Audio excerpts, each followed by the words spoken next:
Guys, na-encounter nyo na ba yung tanong na to? Kung paano mabubuo yung box na to. So, paano ba natin sasagutan itong box na to? So, meron tayong 4 na pagpipilian dito, guys.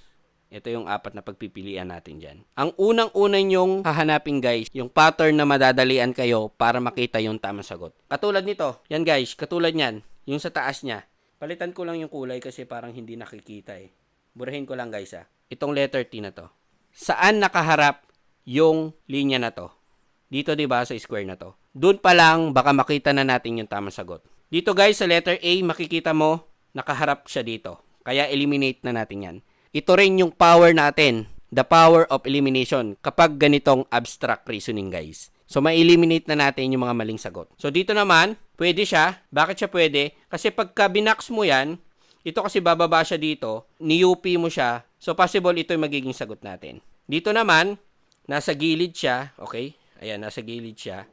Pag ginupi mo yan, magiging gilid niya to. Hindi din yan. So, dito naman sa letter D, ginupi mo to.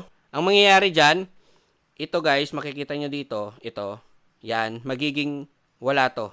Magiging blanco. Okay, magiging blanco. Ito kasi nandito yung letter T. Kaya ang tamang sagot dito guys, is letter B. Guys, try nyo sagutan to number 36 sa reviewer natin. Ito siya guys. Screenshot nyo, then sagutan nyo kung ano yung tamang sagot sa number 36. Kung naghahanap kayo ng mga reviewer guys, meron tayong mga reviewer dito. All-in-one reviewer na guys. So, ibig sabihin guys, lahat ng ito makukuha nyo na for 70 pesos lang.